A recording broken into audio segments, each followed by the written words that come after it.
Bueno, pues el día de hoy vamos a ver distribución y vamos a dar comienzo al tema. Y bueno, para empezar, hay que empezar diciendo qué es distribución y para ello, pues me gustaría que me ayudaran diciendo qué consideran que es la distribución de un fármaco en el organismo. Ya lo habíamos abarcado un poco con respecto a la absorción.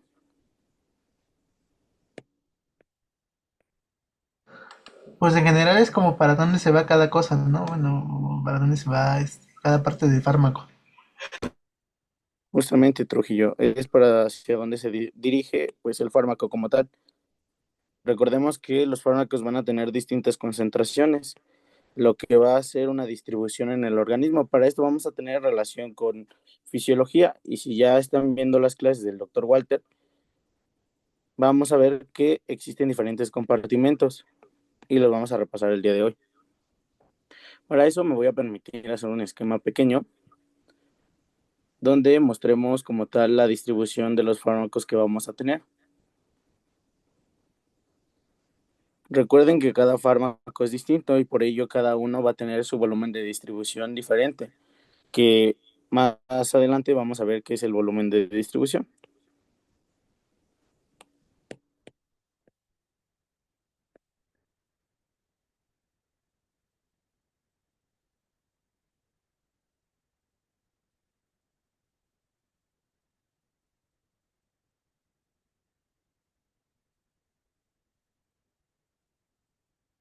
Un ejemplo, aquí tenemos el sistema circulatorio, ¿no?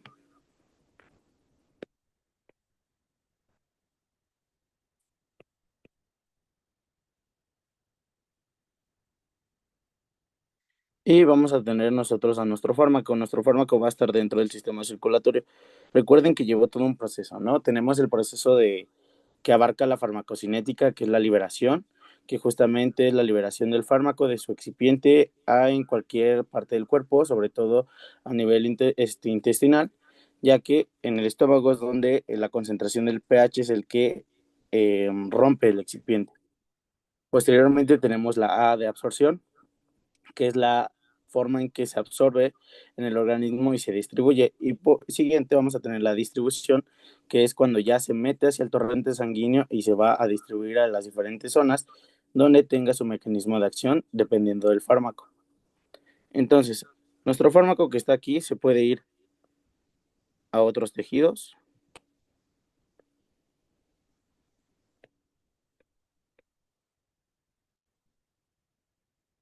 ¿A qué me refiero con otros tejidos? Bueno, los fármacos normalmente tienen mecanismos de acción y esos mecanismos de acción tienen tejidos diana. No sé, los hipertensivos hacia el corazón, los del sistema gastrointestinal como el omeprazol que va hacia la bomba de protones a nivel del estómago. Entonces, para ello también tenemos donde se dirigen, que es los tejidos diana,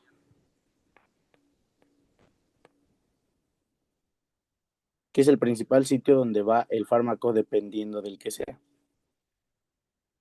Para esto, pues ya vimos que lleva un proceso de absorción, ¿no?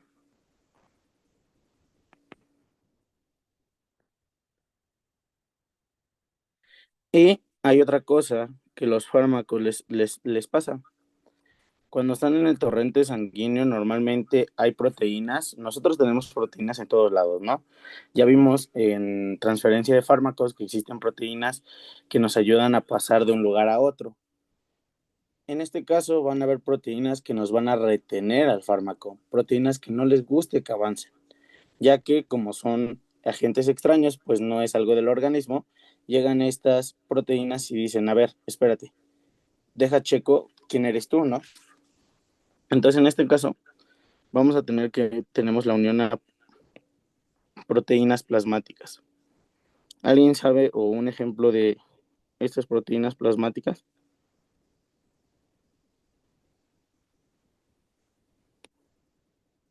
La albúmina, lo mejor. Justo la albúmina es la que vamos a abarcar sobre todo ahorita. Y para esto vamos a tener la unión a proteínas.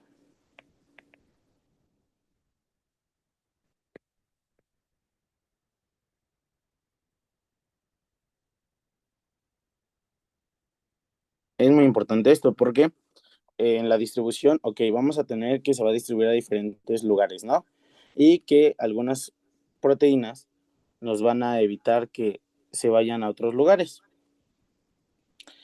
Y para esto vamos a tener factores que determinen la distribución.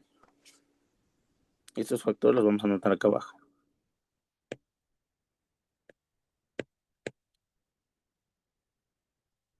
¿Alguno sabe qué factores determinan la distribución como tal?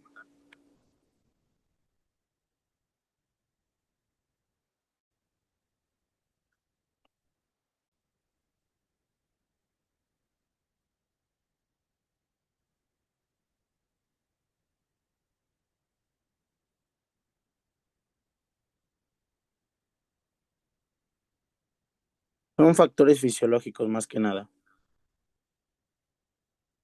Miren, uno es el gasto cardíaco,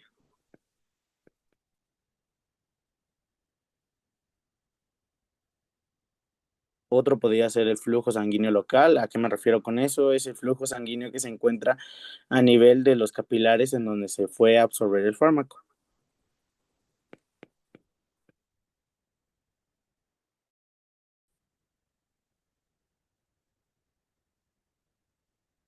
También vamos a tener la permeabilidad capilar, que ese tema lo van a ver sobre todo en fisiología segundo bloque,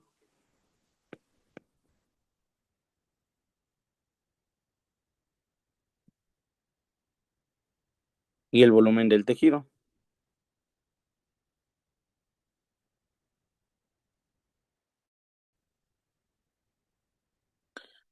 Para esto, pues, también tenemos unas condiciones que alteran la unión a proteínas, porque pues no todo puede ser tan sencillo, ¿no? No es como que el fármaco entre al torrente sanguíneo y del torrente sanguíneo pues ya se vaya al tejido diano. No, así no funciona. Pues tienen que pasar por diferentes procesos y sobre todo diferentes sitios en donde vamos a abarcar ahorita más adelante esa parte. Entonces, como les digo, vamos a tener condiciones que alteran la unión a proteínas. Si alguien tiene alguna duda o comentario de la parte anterior que vimos de los factores que determinan la absorción, me pueden decir. Pero bueno, vamos a hablar sobre las condiciones que alteran la unión a proteínas. ¿Qué condiciones no fisiológicas, ahora no son fisiológicas, ustedes creen que puedan alterar este proceso?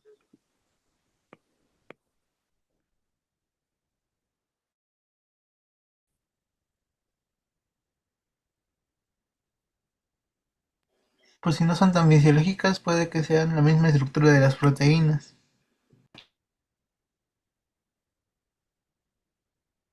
Me agrada que pienses así, Trujillo, pero en este caso, ok, sí, como le dices tú, no, si no son tan fisiológicas, puede que sea otra cosa, ¿no? Pues en este caso, cuestiones patológicas. Y tenemos dos como ejemplo que voy a poner aquí. Una de ellas sería la cirrosis y otra la inflamación.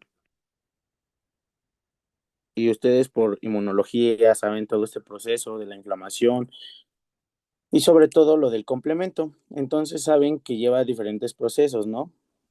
Y diferentes factores que determinan la inflamación en una zona local. Cuando recibes un golpe, cuando, no sé, en este caso te rascaste mucho porque tienes como urticaria y empiezas a frotar con tu mano, a rascar y se va a edematizar, se está inflamando por lo mismo. Ahora, en la cirrosis vamos a tener que hay diferentes factores, ahora sí fisiológicos, pero fisiopatológicos, o sea que no son normales, que puede ser la hipoalbuminemia.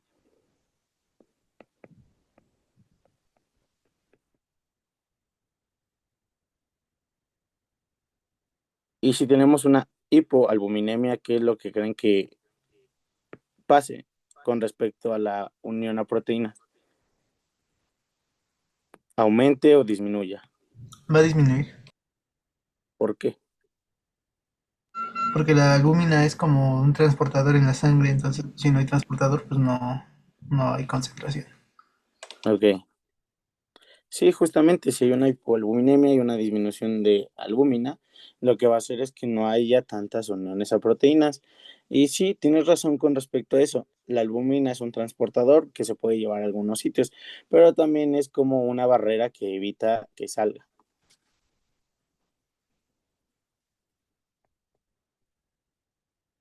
Y la inflamación, en este caso, vamos a tener la glucoproteína ácida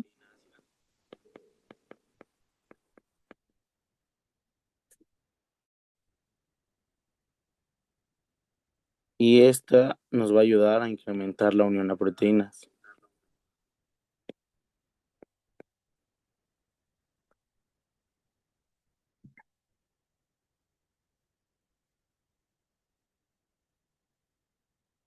¿Todo claro ahí?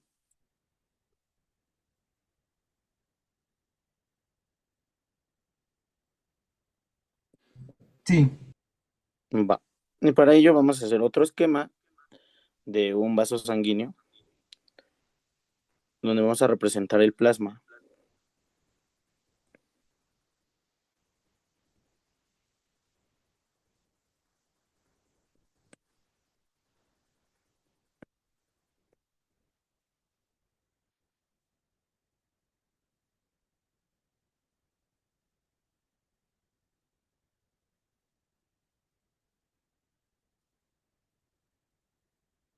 Eso va a ser nuestro plasma. Y este plasma, a sus alrededores, vamos a tener que encontramos células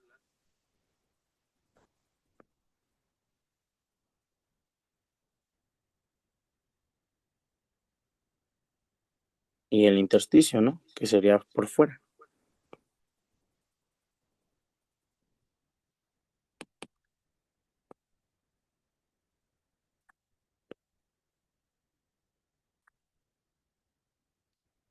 Y para esto vamos a tener también un fármaco, ¿no? Llegó al plasma nuestro fármaco. Y nuestro fármaco va a buscar salir, ¿no? Va a querer ser libre. Y si es libre, si se encuentra en libertad, puede salir hacia el intersticio, puede viajar hacia las células o se puede distribuir a donde él quiera, ¿no? Pero vamos a tener otra cosa. Si el fármaco se une a la albúmina, que esto lo que nos representa es la unión a proteínas plasmáticas, no nos va a permitir salir del plasma. Como lo dijo Trujillo, nos sirve como transporte. Se va a mantener aquí. Entonces, podemos decir que la unión a proteínas plasmáticas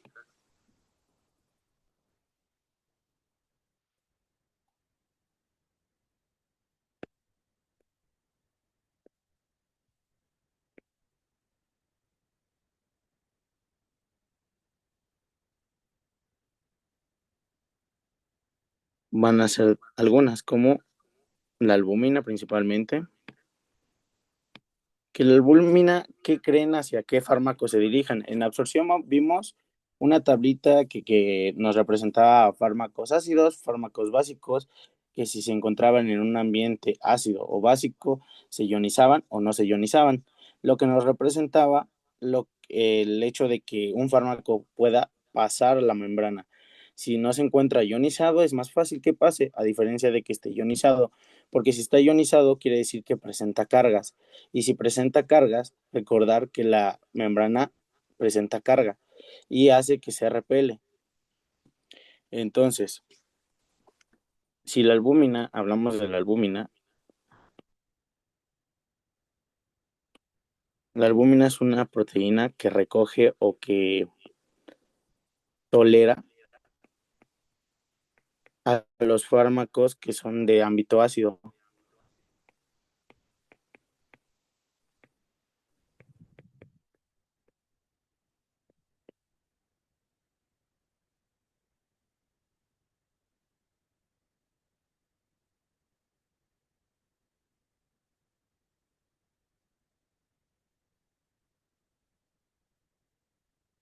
Y vamos a tener otra que es la glucoproteína ácida, que hace rato la mencionaba aquí con el ejemplo de la inflamación.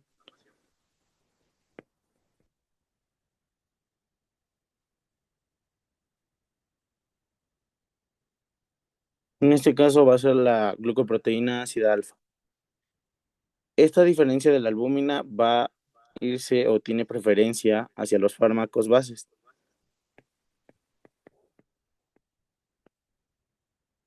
Y por último vamos a tener las globulinas, que son fijadoras de hormonas.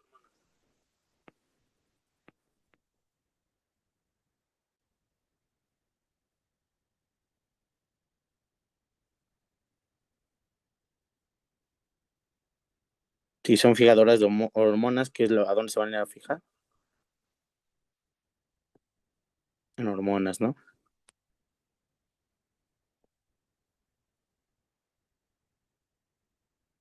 Esto es importante ya que la unión a proteínas, y aquí lo vamos a anotar,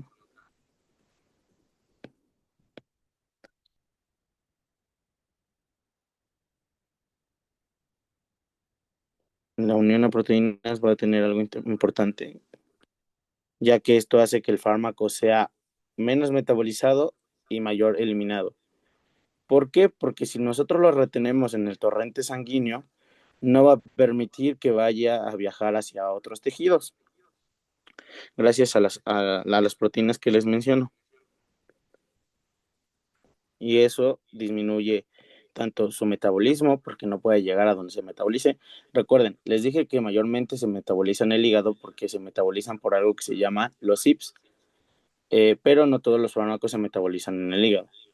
También la eliminación, ok, tenemos dos tipos de eliminación, por vía rectal y por vía uretral.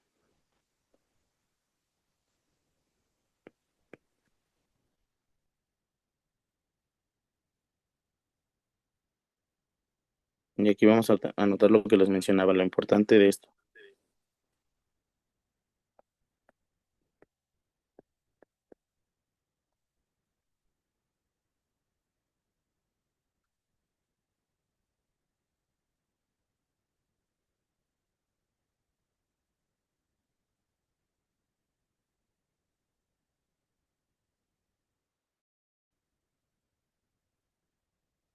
Que son tal cual la metabolización y la eliminación, los últimos temas que se abarcan en la farmacocinética.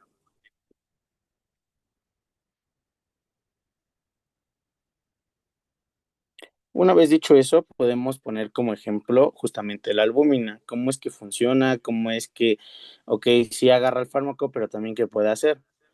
Miren, si nosotros dibujamos igual un ejemplo, un vaso, un capilar,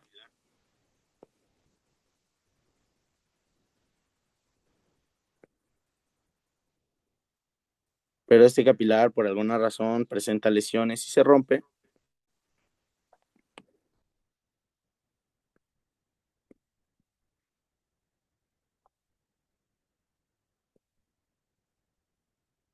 va a salir pues todo este líquido que se encuentra dentro, ¿no? En este caso el plasma, ¿no? Se va a liberar. Pero pues nosotros no queremos que se libere el plasma, pues no es como que vayamos por ahí por la vida liberando nuestro plasma. Entonces lo que nos ayudan son la albúmina.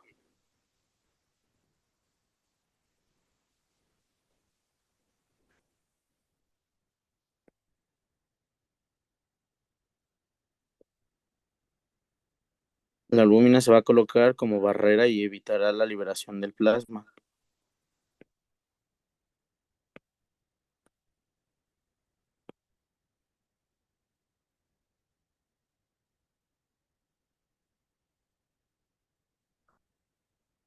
Y así del otro lado igual.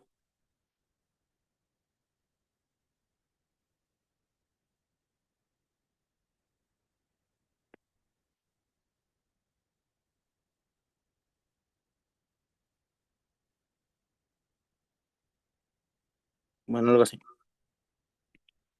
Y evitará que se libere, ¿no? Entonces vamos a notar aquí que eh, hay un término que se le llama la presión que generan las proteínas, en este caso la albúmina, dentro del torrente sanguíneo en los capilares, va a generar una presión. ¿Saben qué tipo de presión o cómo se llama esa presión? Lo vimos en bioquímica.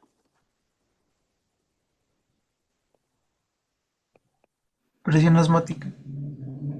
Ok, sí, la presión osmótica, pero recordemos que la presión osmótica es la presión que genera el agua.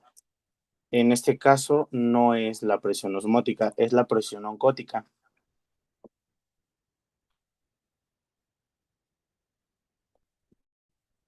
Y es la presión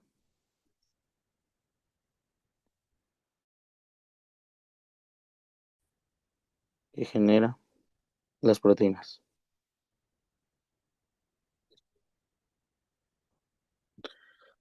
En este caso, la albúmina y la glucoproteína, ¿no? Alfa 1.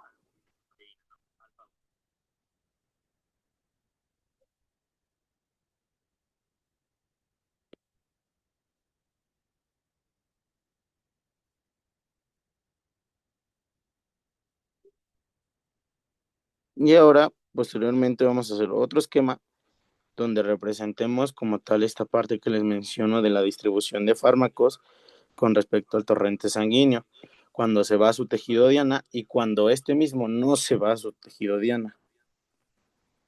Vamos a ponerlo de acá abajo.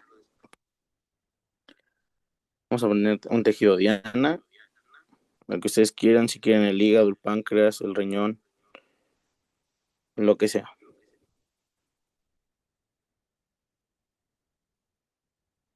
Este es nuestro tejido diana.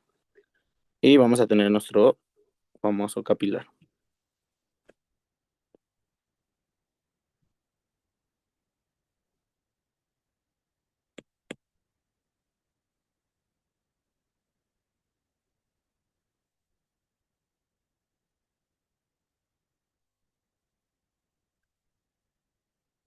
Y vamos a tener que dentro de nuestro capilar va a estar viajando nuestro fármaco.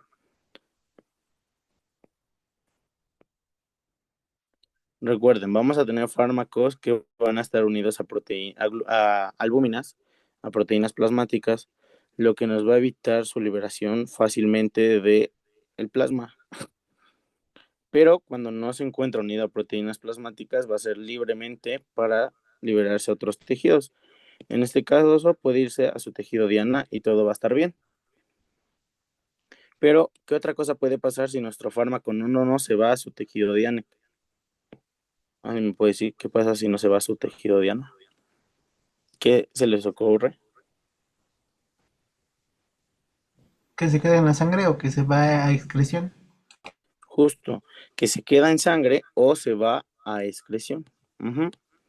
En este caso, a la eliminación, ¿no?, de fármacos. Vamos a tener que una forma que yo les había mencionado en la absorción para la eliminación de nuestros fármacos es el riñón. El hígado, a diferencia de él, es el principal metabolizador.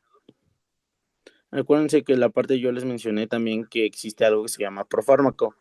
¿Que alguien me recuerda qué quiere decir profármaco?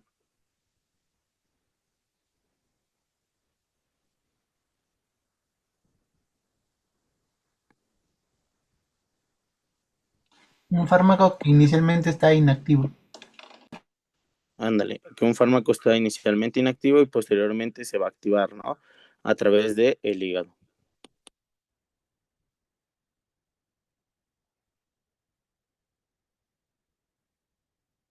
Como dijo Trujillo, si no es que se va a su tejido diana, se puede ir a eliminación,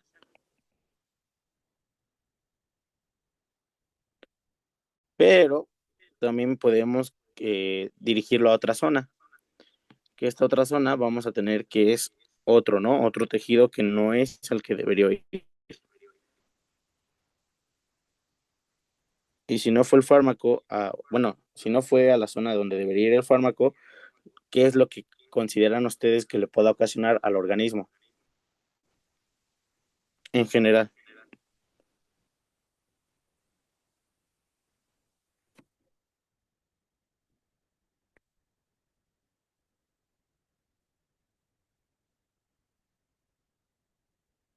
Yo les mencioné algo que se llamaban las RAMs, ¿no?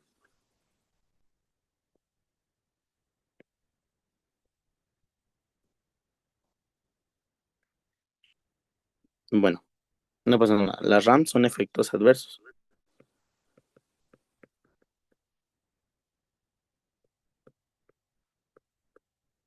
Estos pueden incrementar si nosotros de nuestro torrente sanguíneo aquí, viaja hacia otros tejidos. Si es que viaja al tejido diana donde se debía ir, donde tenía que ser su mecanismo de acción, fijarse en alguna proteína cercana o en la pared y a realizar su procesamiento farmacológico, está bien, pero hay veces que se va a otros tejidos, pues la cantidad del fármaco y su biodisponibilidad es bastante alta, lo que nos va a hacer que exista una distribución a nivel de diferentes compartimentos corporales. Ahora, si se va a eliminar, nosotros eso no nos va a servir, pues si el fármaco no hace su mecanismo de acción y no se va hacia el tejido donde debe ir y simplemente se elimina, un ejemplo claro es como las vitaminas. Las vitaminas sí son fármacos y en su momento lo vamos a hablar mejor, pero estos fármacos, como generan, es una sustancia que genera cambios en el organismo que pueden ser para beneficio o maleficio, pues esto deberá ser determinado por la concentración de la administración. Entonces, si nosotros administramos vitaminas a una persona, pero esta persona no requiere vitaminas, lo único que va a pasar es que se va a ir hacia el riñón y se va a eliminar. Y pues yo tenía un doctor que nos mencionaba en clase que el hecho de inyectarse vitaminas o tomarse vitaminas cuando no lo necesitas, lo único que vas a obtener es orina cara, pues todas las vitaminas que nosotros nos suministramos se van a ir simplemente a eliminarse y no las vamos a requerir en el cuerpo, pues no las necesitábamos de un inicio. Y un ejemplo también menos burdo y con respecto a fármacos que van a ver en tercer bloque son las sulfas. Y un ejemplo de ello es algo que se llama el sulfa-metotaxol. ¿Alguien sabe para qué es este fármaco? Creo que, si no mal recuerdo, yo les mencioné la unión de este y de otro que servía a nivel del ácido, de la síntesis del ácido fólico para que las bacterias no se reproduzcan. Bueno, ya les dije para qué es, ¿no?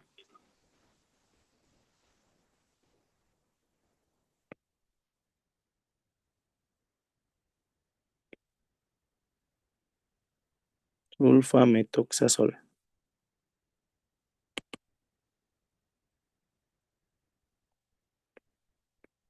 Este fármaco es de la familia de las sulfas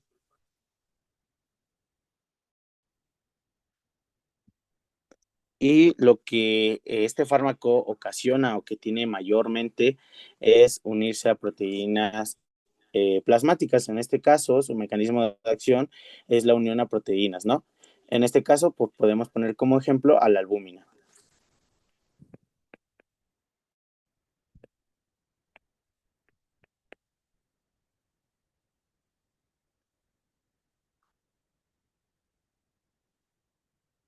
Pero bueno, ¿cómo está el asunto, no? No es como que solo llegue y ya se una. Pues en este caso vamos a poner como ejemplo un eritrocito. Recordemos los eritrocitos, todos gorditos y todos bonitos, ¿no? Pero cuando nosotros tenemos anemia, va a haber destrucción de los mismos y los eritrocitos se destruyen por alguna razón en particular. Lo único que va a generar es que libere algo que tiene dentro. Recuerden que por bioquímica los eritrocitos tienen el grupo hemo, que es oxígeno con hierro, ¿no? Pero también existe dentro del eritrocito la bilirrubina.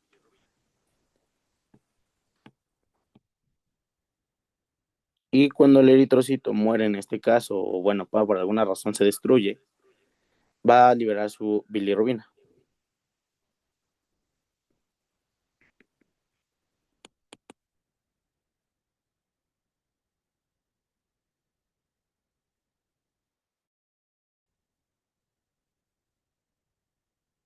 Y al ser liberada la bilirrubina, normalmente existen las uniones, bueno, las proteínas plasmáticas que van a ir a agarrarla. En este caso, la albúmina, ¿no? La sujeta y la lleva hacia otra parte del organismo. En este caso, ¿dónde creen que se pueda ir?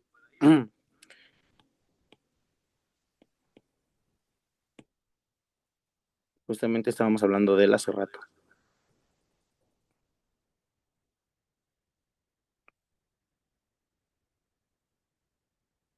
del buen hígado, ¿no?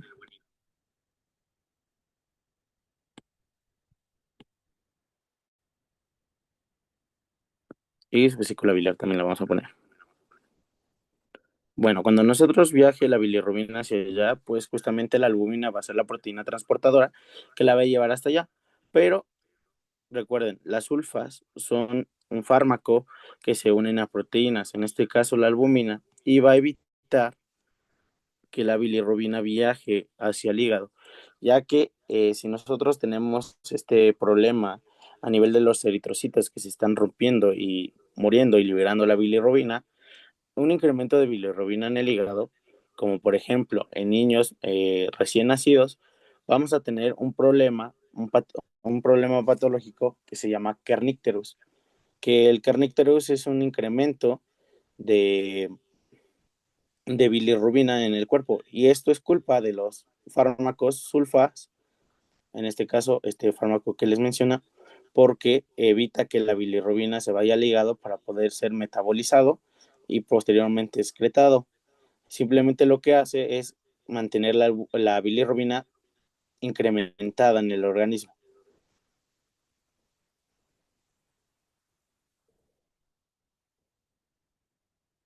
Entonces, vamos a poner aquí que las sulfas inhiben la unión de la albúmina hacia la bilirrubina.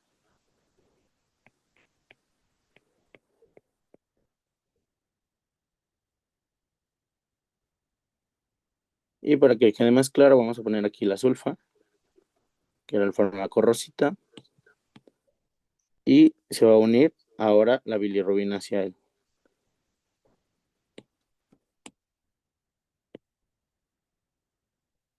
Y este va a ir al hígado para ser metabolizado.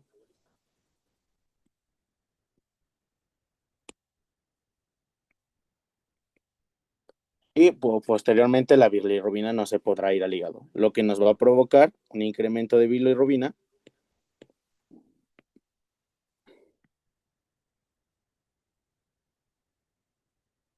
Y este incremento de bilirrubina nos va a provocar algo que se llama kernicterus, que pues justamente es un problema de bilirrubina neonatal. Al incrementarse, el bebé se llega a apreciar de color amarillento, un amarillo muy intenso. Puede estar tanto en las mucosas, en la parte ocular, en la piel, y es un signo muy claro de que se está elevando la bilirrubina en sangre. ¿Alguna duda con respecto a eso? ¿O todo claro? Todo claro. Va que va. Vamos a tener otra cosa que es la distribución de los fármacos justamente, pero en diferentes órganos. Y para ello vamos a hacer una tablita donde ilustremos, o bueno, que mostremos qué tejidos del organismo tienen mayor perfusión para la cantidad de fármaco que se suministra. Porque no todos los fármacos, o más bien no todas las cantidades de los fármacos, se van a perfundir a los diferentes órganos. Pues yo les había dicho que no todos los órganos tienen como tal este sitio diana donde se va a ir el fármaco y va a hacer su proceso de metabolización, de absorción, liberación y todo lo que involucra farmacocinética. Entonces vamos a hacer una tabla.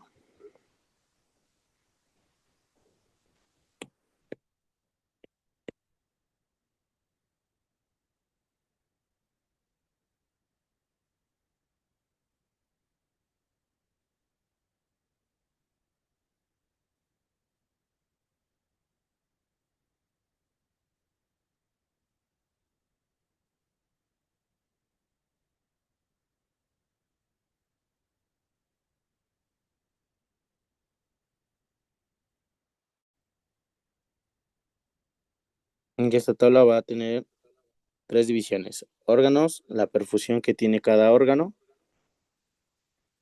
y la cantidad de fármaco. que llega al órgano, no que se administra.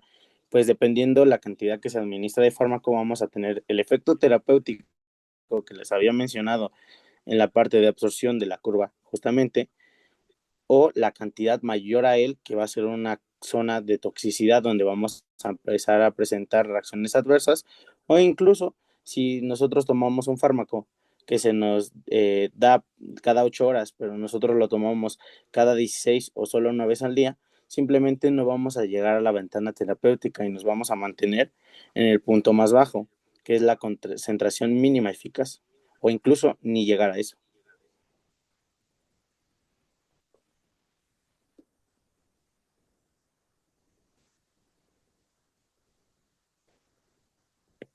¿Qué órganos ustedes creen o consideran que es el más perfundido?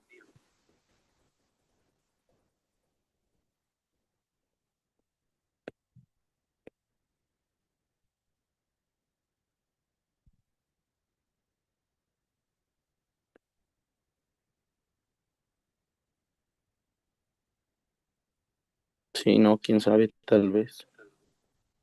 ¿Cómo que el más profundido? Sí, con respecto a la parte de la cantidad de sangre que llega por minuto, que le llega más perfusión sanguínea. Ah, a lo mejor puede ser o el hígado o alguno que esté como muy irrigado. O el Justamente un claro ejemplo, como lo mencionas tú, Trujillo, es el hígado. Vamos a poner aquí órganos, ¿no? De ese lado la perfusión.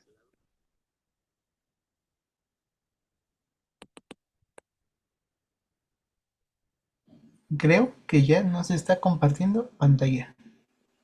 Ok, voy a checar eso.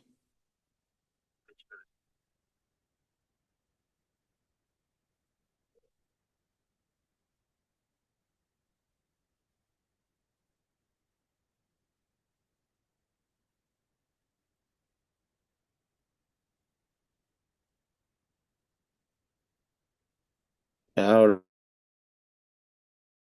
sí se ve, ¿no? Sí, ahora sí. Va. Bueno, les dijimos que aquí era el órgano y acá la perfusión.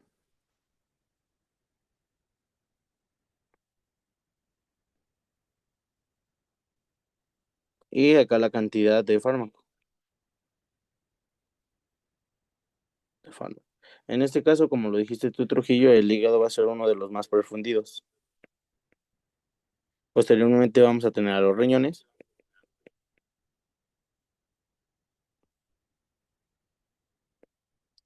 y al cerebro.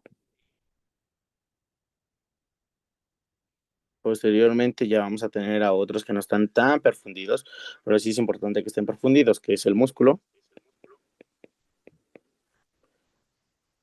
y el corazón,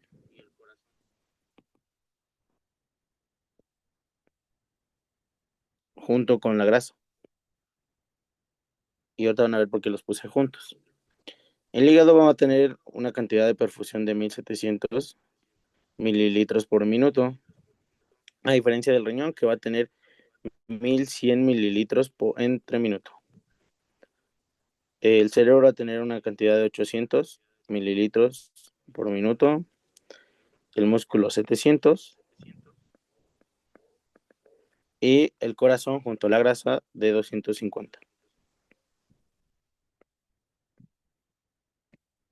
Ahora, el hígado va a tener más cantidad de fármacos dependiendo de la administración del mismo, ¿no? Si nosotros administramos, no sé, un fármaco cada 4 horas de 500 miligramos, va a tener mayor cantidad de fármaco, el cual va a ir hacia el hígado. Y así posteriormente va a disminuir. En el hígado es la mayor cantidad de fármaco, posteriormente se va a ir al riñón, de ahí podemos pasar al cerebro, dependiendo si es un fármaco que atraviese la membrana hematoencefálica y llega a nivel del sistema nervioso central, y ya los últimos van a tener menos cantidad de fármaco. Normalmente cuando nosotros excedemos la cantidad de fármaco, lo que hace el organismo, ok, lo distribuye en los diferentes compartimentos del cuerpo, pero cuando ya no tenemos la parte del intersticio, la parte del plasma, la parte del extracelular o intracelular, ya la tenemos ocupada, se va hacia otros tejidos. En este caso, hacia las grasas. Normalmente es el sitio donde lo va a almacenar mayormente, cuando la cantidad del fármaco es mayor. Si ya es excesiva, pues simplemente se va a distribuir a todo el cuerpo y le va a provocar una intoxicación en el cuerpo y va a producir reacciones adversas.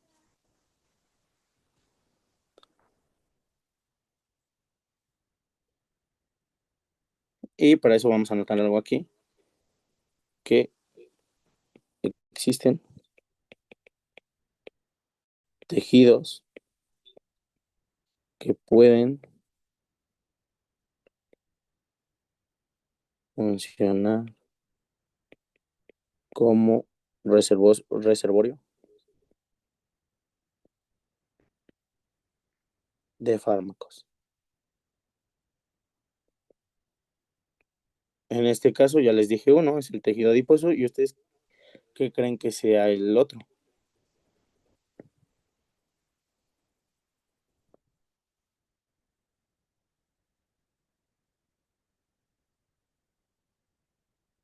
Mientras lo piensan, aquí voy a mencionar que son fármacos liposolubles.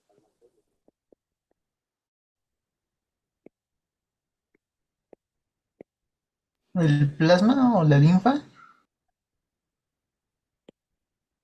Muy bien, el plasma sí, pero ese es muy fisiológico, es normalmente donde también se puede distribuir el fármaco, sí o sí. Con respecto, bueno, esto depende también de la forma de administración, yo les había mencionado diferentes, ¿no? Vía intravenosa, vía intramuscular, vía tópica, vía oral, vía sublingual. Entonces esto va a depender hacia dónde vaya primero.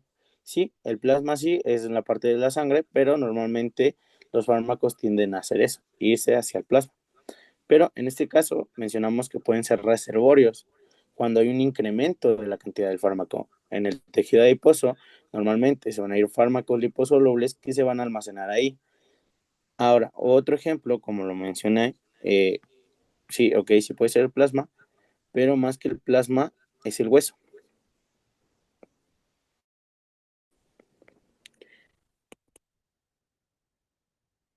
El hueso es otro reservorio donde se puede almacenar el fármaco. En este caso, van a ser metales pesados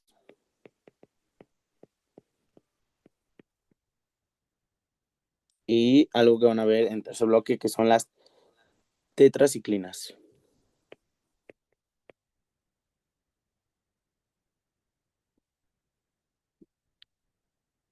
Y con respecto a estos términos, respecto a cuánto se va a difundir en el hígado, cuánto se va a ir al cerebro, cuánto se va a ir al riñón, y todo esto tiene una forma de mencionarse. Es algo que le conocemos como el volumen aparente de distribución. ¿Y alguien sabe a qué se refiere el volumen aparente de distribución? Ok, suena como cantidad de algo que aparentemente se va hacia algún lugar, ¿no? Pero con referencia a farmacología, ¿qué consideran ustedes que es el volumen aparente de distribución?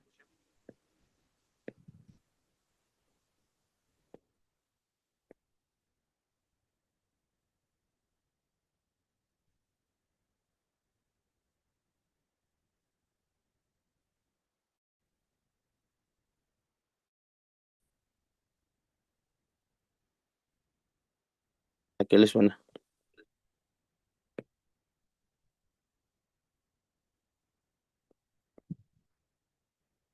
O sea, la capacidad de un fármaco para ser distribuido.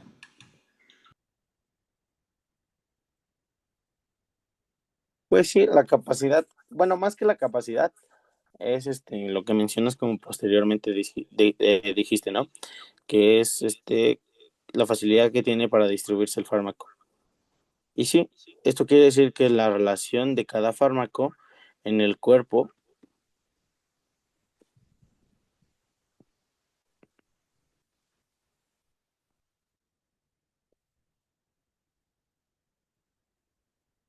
con la concentración que hay en sangre.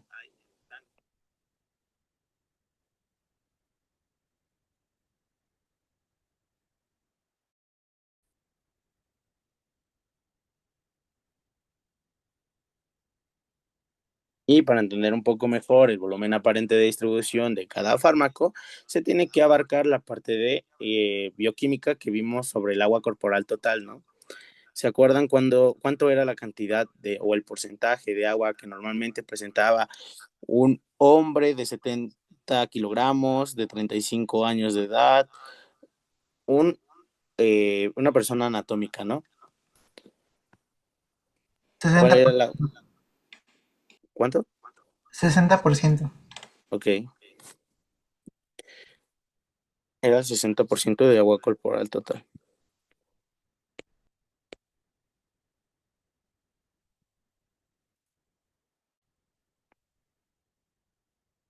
Vamos a tener que normalmente la cantidad de litros de agua que se encuentra en el organismo es de 42, ¿no?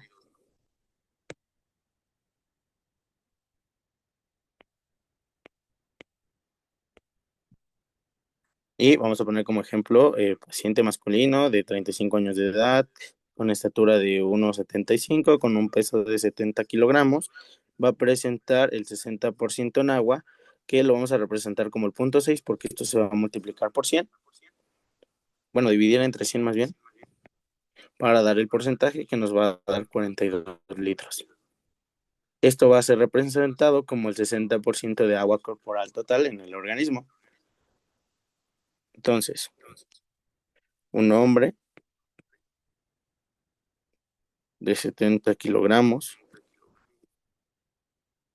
tiene el 60% de agua,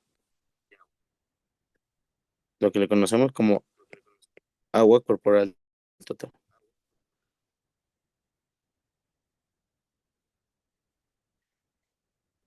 Esto va a variar no solo en hombres, porque es importante abarcarlo ya que el temario lo menciona.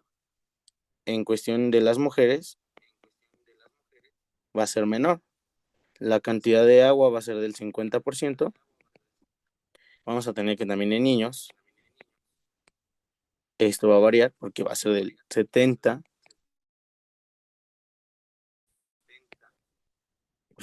de agua. Y en mayores de la tercera edad va a disminuir.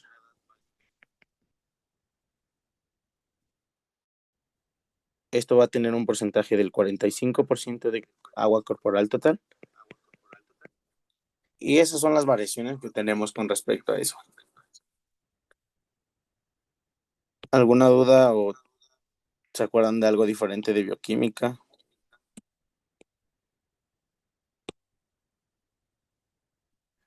No, todo bien. Va que va.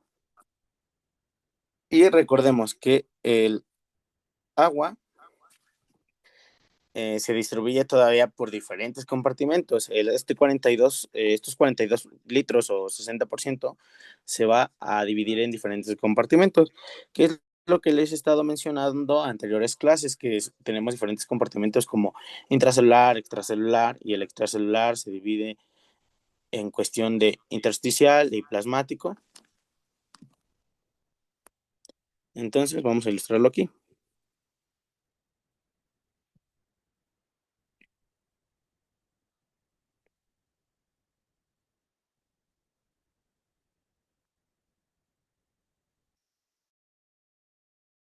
La parte de intracelular nos va a representar 28 litros de la cantidad total de agua. Y la extracelular nos representará 14 litros. Esto en la bibliografía básica lo van a ver como que se divide en tercios.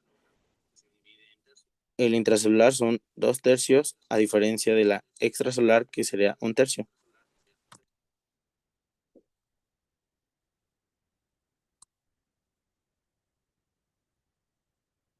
¿Y cómo lo vamos a representar? Bueno,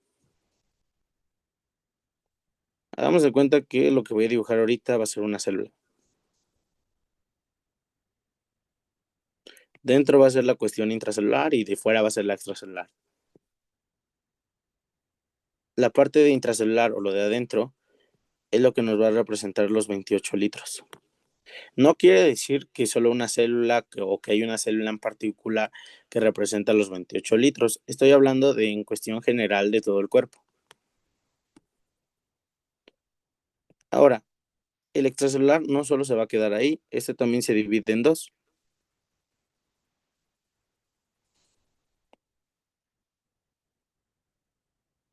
¿Que cuáles son? Bueno, la parte intersticial, que normalmente nos presenta 11 litros. Ok, aquí hay algo que me gustaría aclarar. En diferentes bibliografías nos menciona que es 10.5, pero pues para evitar ese punto 5, pues lo redondeamos, ¿no? Yo entiendo que no debería ser como redondearse la cuestión más sencilla, pues no es algo que nos va a dar el valor exacto, pero como para fines prácticos se puede realizar. Algunos doctores les van a mencionar si 11 está bien, o otros les van a decir no, son 10.5. A diferencia del plasma, o también llamado intravascular, que nos representa 3 litros o 3.5. En cuestión de porcentaje, nos va a representar si un tercio, que es el extracelular, vamos a tener el intersticial, que nos va a representar el 80%, y el plasma el 20% restante. Y para que se entienda, vamos a hacer un dibujo igual de un capilar,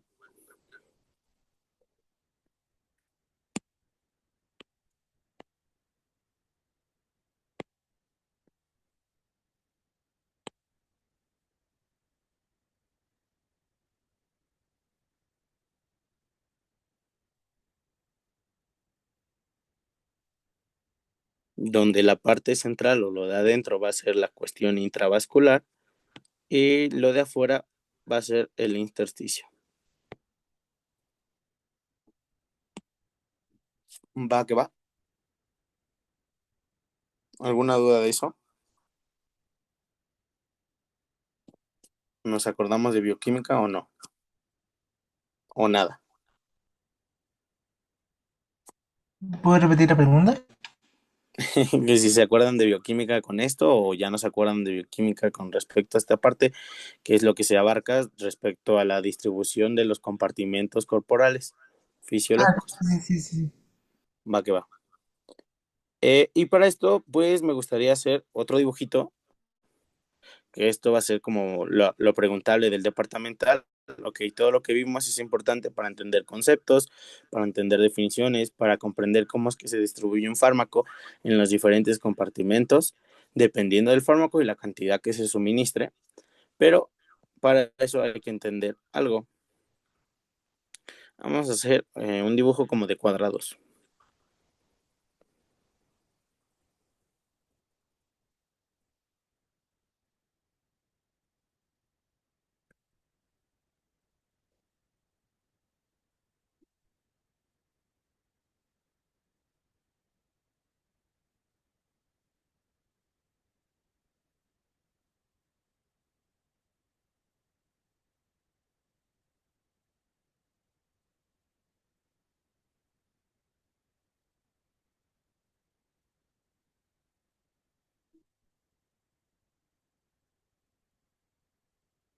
¿Y para qué hacemos esto? Bueno, ahorita lo escribo.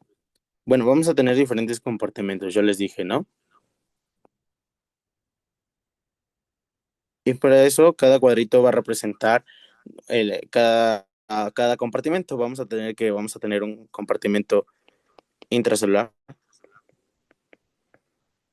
un intersticial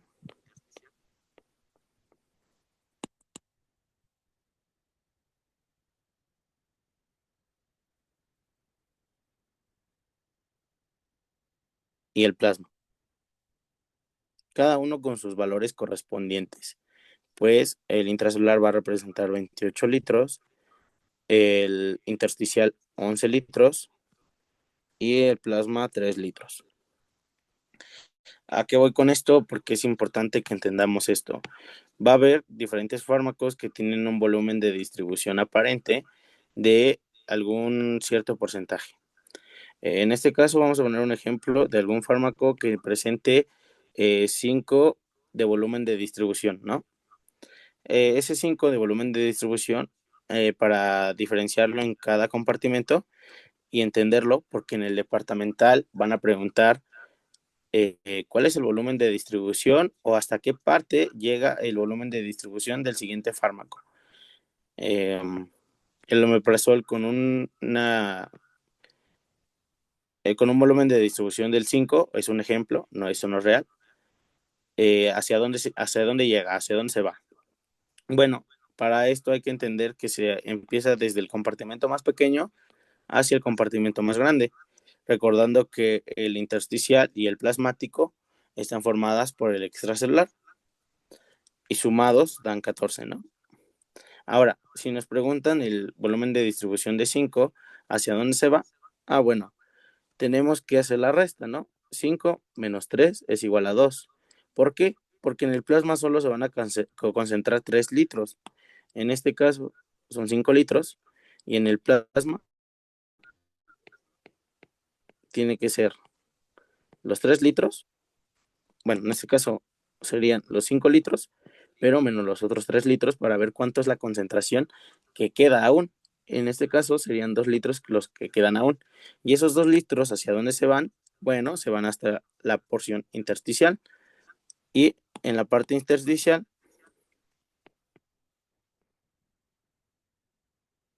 se va a mencionar que tenemos 11 litros menos los 2 litros, vamos a tener 9 litros. Y es hasta donde abarca ese fármaco. Hacia la parte intersticial llega aquí. Si nosotros tenemos, no sé, otro ejemplo, uno de 25,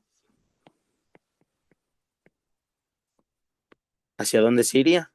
A ver, ayuden ustedes. A ver, Trujillo, ¿hacia dónde se iría? Intracelular.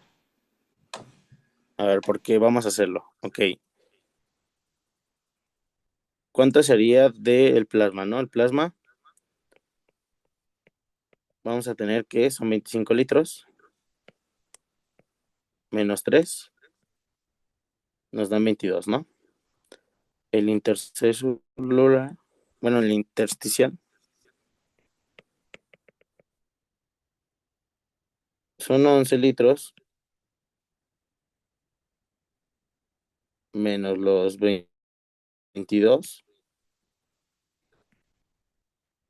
Esto nos da igual a 11 litros. Y este llega hasta la cuestión intracelular. Porque aquí tenemos 28 menos 11. Esto nos da 17. Ahora, si yo les dijera que hay fármacos que pueden llegar con una biodisponibilidad de 270, ¿hasta dónde se iría?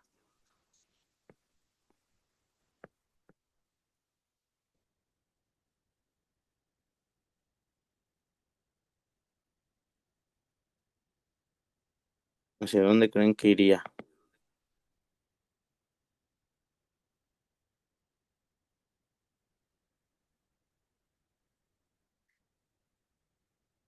Si ya son más de los 42 litros que normalmente tenemos fisiológicos.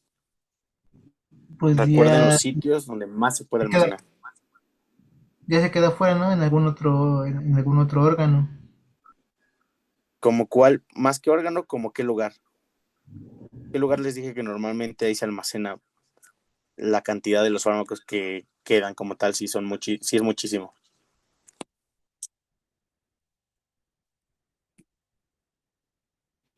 En el plasma, ¿no?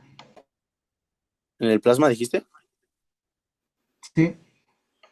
No, porque en el plasma ya pasaría más del plasma, porque recuerda, en el plasma son 3 litros, y si son 270 litros, pasa del plasma, pasa del intersticial, pasa del intracelular, entonces iría a estos. tejido adiposo y hueso, sobre todo tejido adiposo, pregunta departamental. Cuando te pregunten un volumen de distribución mayor a 48 litros, la respuesta es que se va a ir al tejido adiposo, a las grasas periféricas que se encuentran en el cuerpo.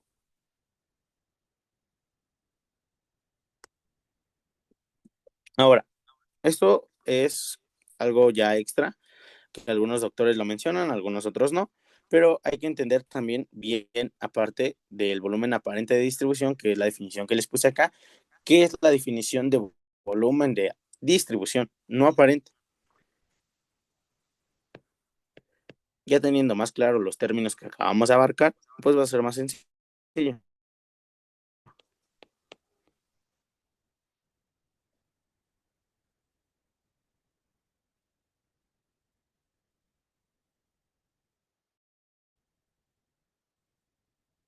Pues el volumen de distribución a qué nos va a sonar ahora.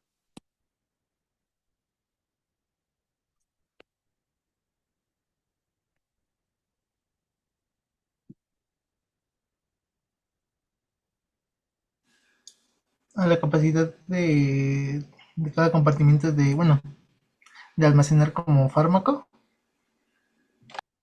Sí, en pocas palabras sería eso, pero vamos a ponerlo un poquito más claro, ¿no? Sería el volumen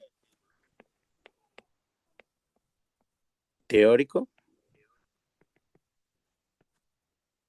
que alcanzan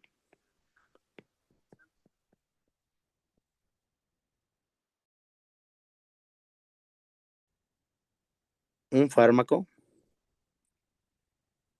al distribuirse por los compartimentos corporales.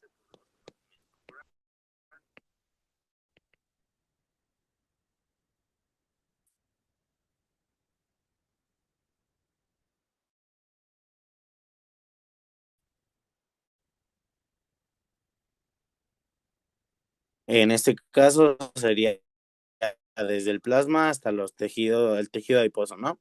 O otros tejidos. Esto se puede representar de esta forma, ya si lo vemos un poco más esquemático, pues aparte de que tiene una fórmula que ahorita abarcaremos, nosotros podemos decir que si hay una mayor concentración plasmática,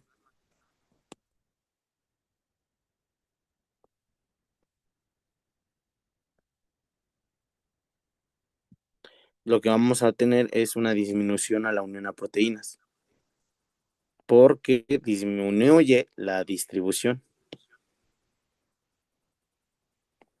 Volumen de distribución disminuye, aumenta la concentración plasmática, o sea, la unión a proteínas. Y esto se va a representar con una fórmula que no es importante que se aprendan, pero sí es importante que la entiendan, como les mencionaba en fisiología, eh, sobre todo bloque 2, que es donde se abarcan más fórmulas, más que aprendérselas es entenderlas como definición. Dosis.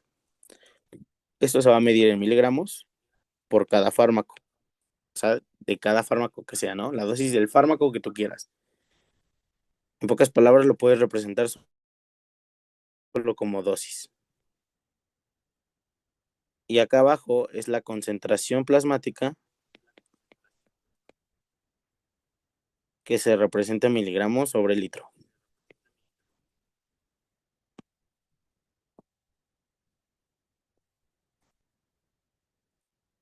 Y ya como para glosario para entender cómo va a funcionar la cuestión de fisiología y entender cómo funciona esta parte de las fórmulas, tanto en farma como en fisio, es entender que, pues bueno, son quebrados, ¿no?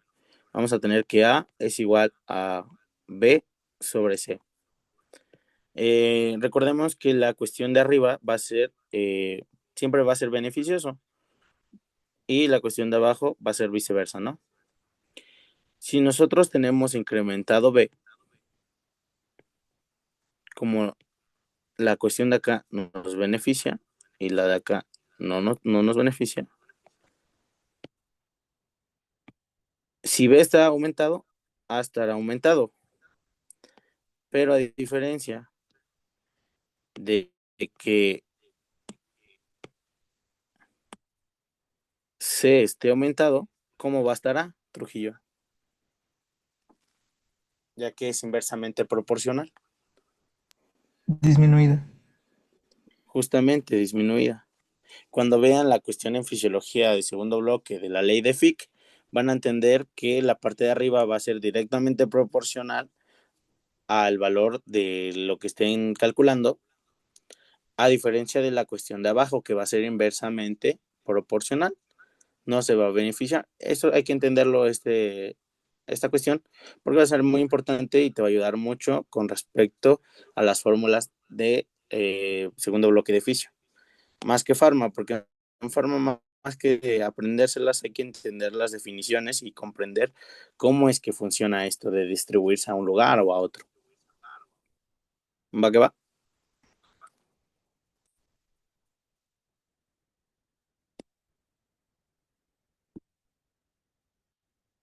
Y pues esto es la parte de distribución. Todavía nos faltan unas pocas cosas que ya son más rápidas, como lo que son los factores que afectan a la distribución.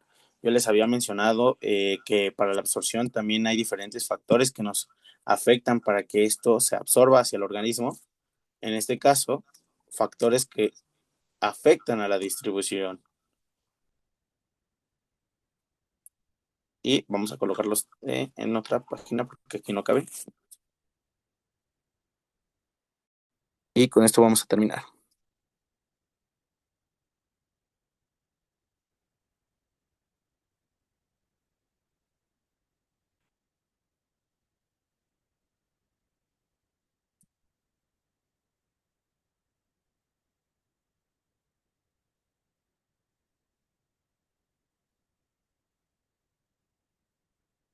A ver, los factores que afectan, yo les había mencionado cuando vimos absorción que existen factores.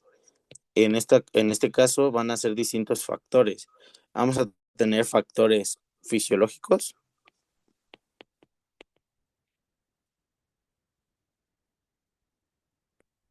que en este caso ustedes qué creen que sean los factores fisiológicos. Son los mismos de absorción, pero pues para anotarlos aquí también y tenerlos claros.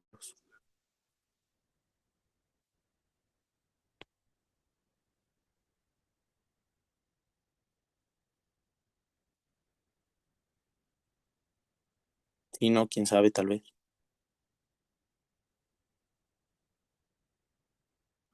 Bueno, creo que uno era de forma farmacéutica, pero bueno, no sé si eso también afecta aquí. Ah, bueno, la forma farmacéutica ya aquí no va a afectar del todo, porque la forma farmacéutica afecta en la cuestión de absorción, ya que el primer paso va a ser la liberación, ¿no? Dependiendo del tipo de fármaco, porque ya les dije, pueden ser pastillas efervescentes, puede tener su excipiente muy duro, que esto va a ser o con diferentes químicos que eviten que se degrade con bueno, con el ácido úrico o con el ácido gástrico y esto viaje hacia el intestino delgado o hacia el grueso, evitando que se libere ahí. En este caso, los factores fisiológicos que vamos a tener que determinan estos factores que afectan van a ser la edad.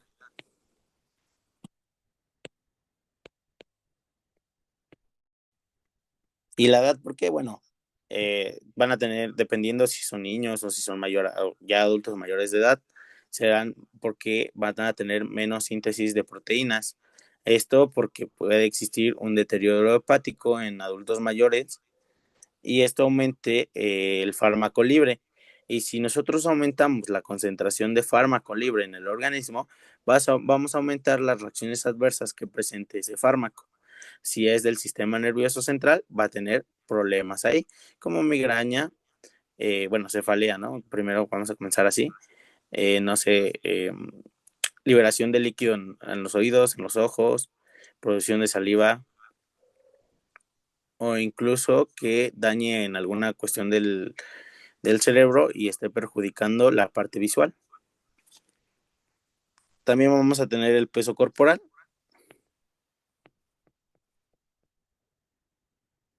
Y van a decir, ¿por qué el peso corporal? Bueno, más tiene relación con el tejido adiposo, porque el tejido adiposo, entre mayor cantidad tenga, van a tener más la posibilidad de capturar fármacos, o sea, va a incrementar la captura de fármacos si nosotros tenemos mayor tejido adiposo.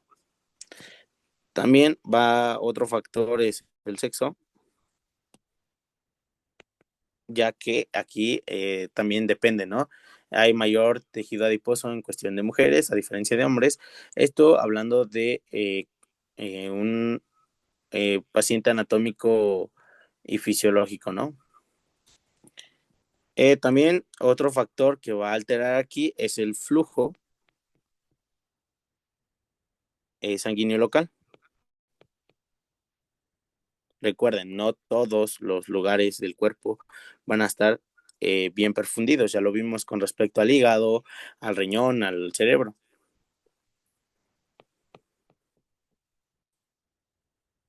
Y por último, el más importante que considero yo es la unión a proteínas plasmáticas.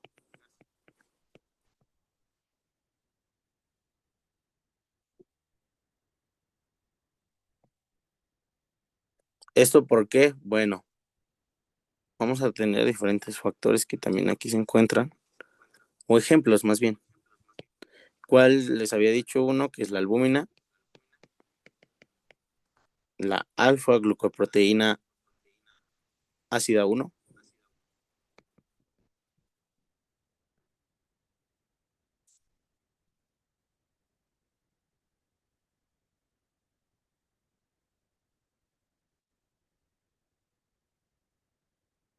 Y vamos a tener también las beta globulinas.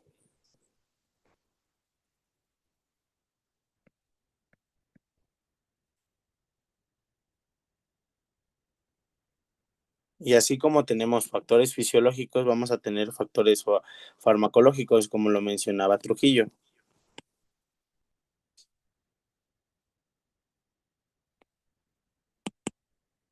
Y en los farmacológicos vamos a tener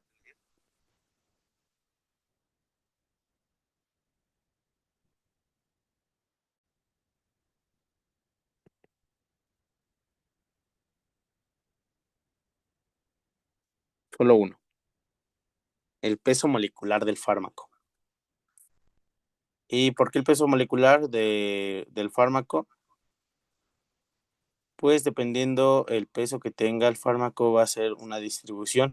Si se encuentra más bajo, su volumen de distribución va a ser mayor. Si se encuentra el peso molecular más alto, su volumen de administración es menor. Y esto nos va a también dar a entender o conocer si es más probable que cruce la membrana o menos probable que cruce la membrana.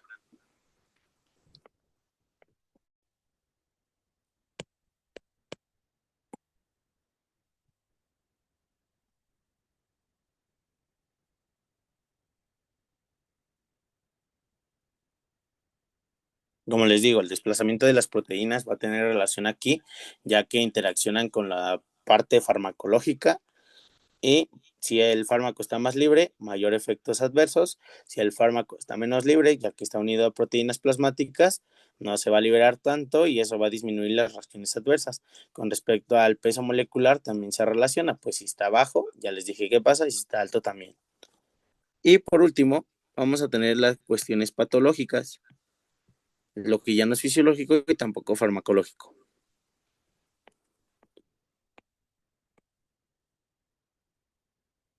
Y aquí vamos a tener también tres.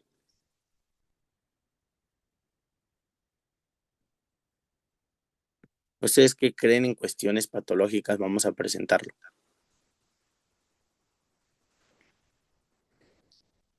Voy a poner yo una.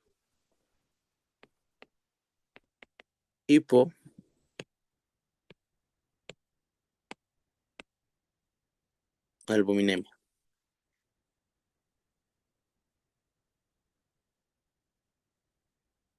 Pues si hay una disminución de albúminas, el fármaco va a estar libre mayormente. Para esto tiene que haber una concentración de albúmina para que esto no pase. Igual, si hay una hiperalbuminemia, pues no va a haber una reacción farmacológica como tal, pues el fármaco se va a mantener en la albúmina. Otro factor es la deshidratación.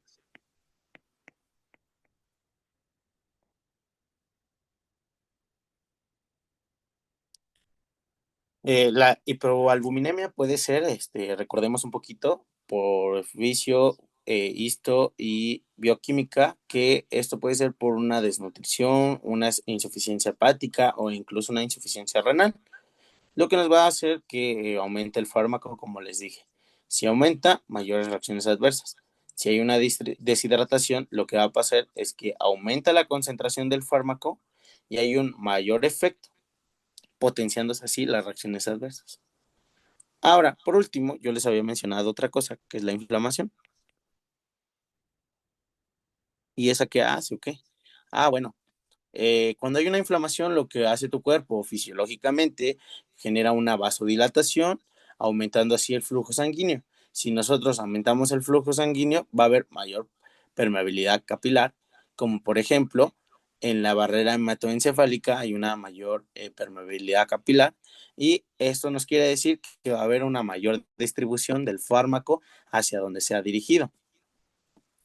Por eso, los AINES, que también veremos en este bloque y al final del curso, vamos a ver que se distribuyen en la cuestión de, pues sí, el torrente sanguíneo y tienen una mayor distribución ya que hay una vasodilatación, ya que un AINES es un antiinflamatorio no esteroideo.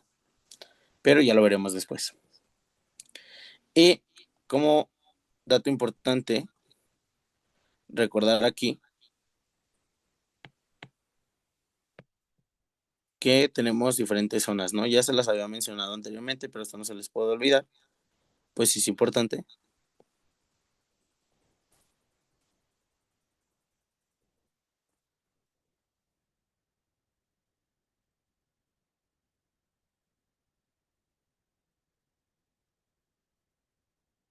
Es importante recordar que el hígado, el corazón,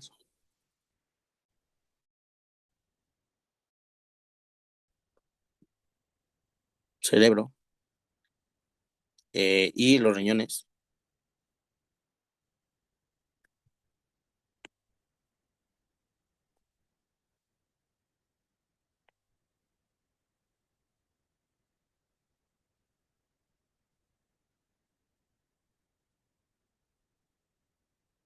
son importantes, pues son los primeros órganos en recibir fármacos.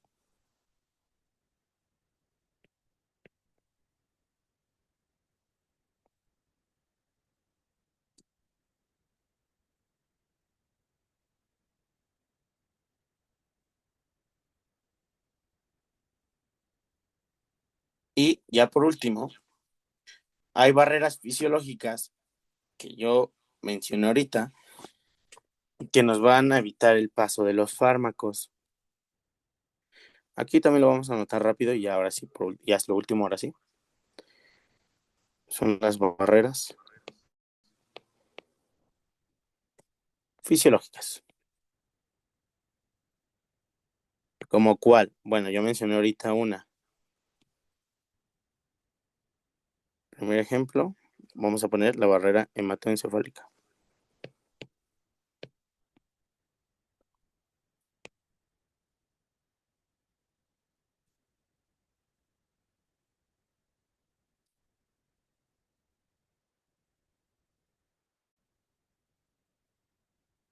También la podemos escribir como la BH. Y aquí lo que pasa es que hay una baja permeabilidad vascular, por lo que las uniones ocluyentes, esto quiere decir que las uniones de las células en cuestión son más fuertes. Esto aumenta si existe una inflamación, si aumenta, lo que va a ocasionar es un daño a nivel de la barrera y va a aumentar la unión ocluyente, permitiendo, bueno, más bien, va a dañar la unión ocluyente, lo que va a provocar que se abra esa zona y pueda pasar el fármaco. Esto no quiere decir que los fármacos a nivel del sistema nervioso central vayan a dañar las uniones ocluyentes, no, no, no. Ellos pasan porque justamente les permite el cuerpo que pasen, porque tienen diferentes mecanismos de acción que hacen que pasen al sistema nervioso central. Un ejemplo, fármacos de Parkinson del segundo bloque, levodopa y carbidopa son fármacos que ayudan a que la dopamina llegue al nivel del sistema nervioso central.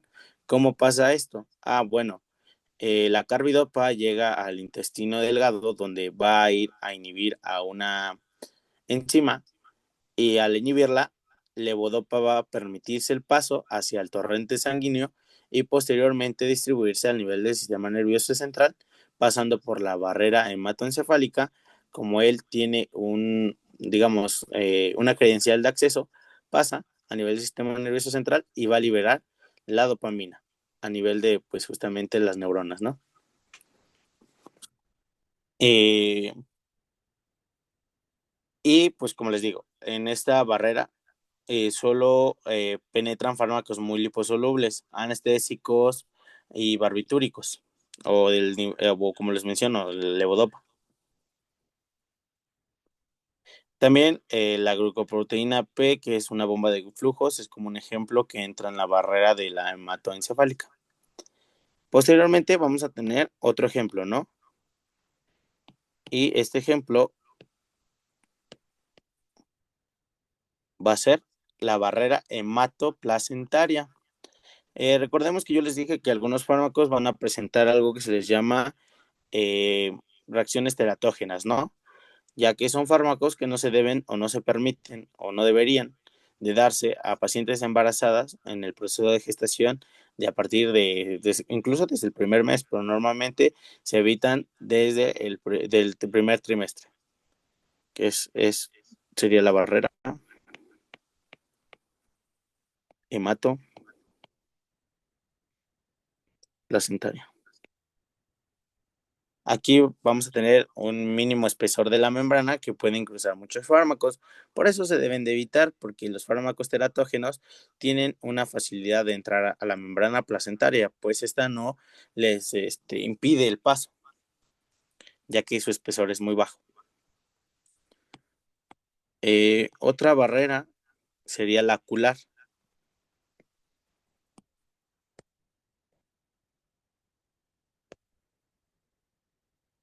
El ojo. ¿Y el ojo por qué? Bueno, el ojo entra porque justamente tenemos una barrera formada por capilares en el iris y en la retina.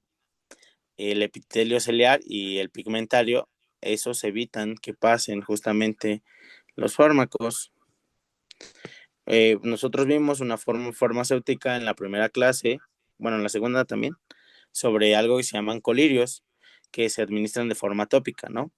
Esto van hacia la córnea, que la córnea es la cuestión vascular del ojo, y es donde sí va a haber un paso y absorción del fármaco.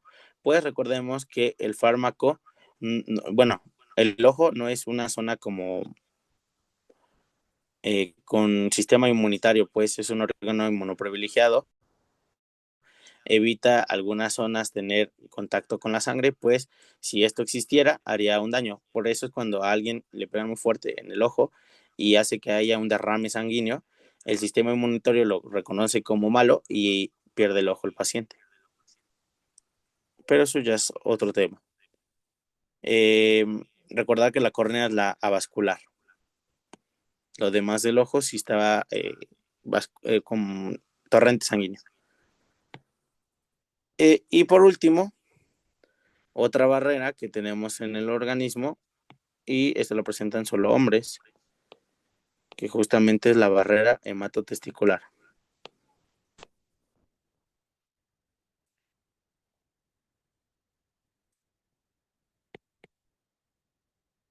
Ya verán en tercer bloque de fisiología, recordar un poco de embriología, cómo es que está compuesto todo esto y cómo las células de Sertoli y las células de Leydig y todo esto ayudan a proliferar a los espermatozoides. Pero si nosotros rompemos la barrera hematotesticular, vamos a hacer que esté en contacto con la sangre, la parte de adentro, y esto nos genere una infertilidad. Pero la barrera hematotesticular es muy permeable por bombas de flujo, sobre todo con respecto a los fármacos esteroideos. O incluso hay fármacos que alteran tanto el pH como la coloración de los fluidos, ya que estos pasan la barrera hematotesticular. Y pues ya sería todo ahora sí. ¿Dudas, comentarios, No, ninguno. quejas? Va, dejo de compartir.